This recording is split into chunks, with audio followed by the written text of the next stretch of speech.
When a person talks to Allah, he doesn't only talk with what comes out of his mouth. Sometimes your behavior can also indicate a good or bad expression. For example, the way I look at you like this is a message. By the language of my behavior, I say that I don't want you here. Similarly, azan, the call for prayer, is being recited for the Fajr, the morning prayer. Hayya ala salah, Allah wants you to come to the prayer, but you don't go. What did you want to mean by the behavior? By the language of your behavior, you say that I am not coming, Allah. Zuhur time approaches, but no. You carry on working, Asr time. Asr time comes up and you don't still go. Maghrib time approaches, you say, by the language of your behavior, I am busy. I have so many things to do. Beware, dear friends. Those are such a daring acts. So you say, oh Allah, I am not going to stand by you. Isha time, I'm not coming. In the morning, I'm not coming. Zuhur, I will not come. While your boss fires you for minor reasons, if you insist on not doing the duty that he gives 3 times, 4 times, 5 times, you keep on not doing what your boss says. Just like this. If you insist on not doing the Creator's commands, what's going to happen, dear brothers? If you don't obey, if you don't fulfill His commands, this act is called rebellion. If you do not keep the commandments of a king, what happens? You will be called rebellious. Are you aware of against who we are rebelling? You can't rebel against your boss, but you rebel against Allah. Don't you know that you're rebelling with your act of not obeying? You persist in the morning, I'm not coming, not going to pray, means that I don't care. I don't care. And then by time, and then you hear azan, you start not to care. You're not aware of the azan. It doesn't mean anything to you. Brother, just check yourself. Let's check ourselves. It is said that it's easy. We just don't pray in this world. We're going to go to hell, and then we will go to heaven. It will be a few years that we will be in hell. Is it that easy, brother? Not praying, not performing the salah is a major sin. While salah is mentioned more than 70 times in the Quran, what is your act? I don't care. I have more important things to do. Dear Allah, there are more important things to do, more important than acts of salah and worship. And you keep on doing your work. By these acts, brother, you're being such an unscrupulous and ungrateful. So you say, oh Allah, I am willing to work for 12 hours for just $1,000. I can sell my soul to my boss to be rewarded by some bonus money. But the eternal heaven, Jannah, I don't care about it. It's not in my field of interest. My interest is in money.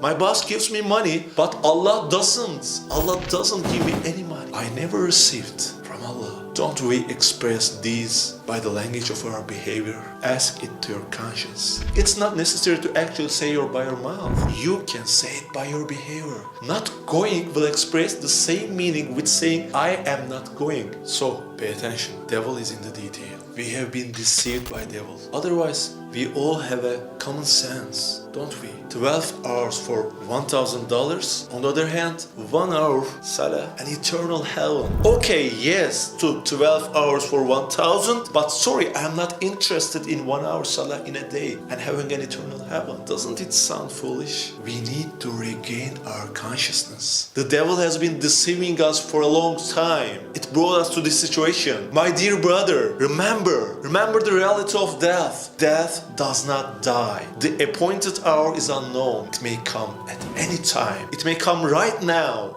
Grave cannot be closed. People enter the grave constantly. Let me tell you what to do. Go home, dear brother. And today, you are going to break the back of the devil. Bring your prayer rug, lay it on the floor. Raise your hands. Just raise your hands to start. Raise your hands to say Allahu Akbar. Stop saying, no brother, I'm tired. I can't do this. I'm busy. I will do that later. Stop saying these reasons. I can't pray. I can't do that. How am I supposed to pray when I have so many sins? My dear brother, that's enough. That's enough.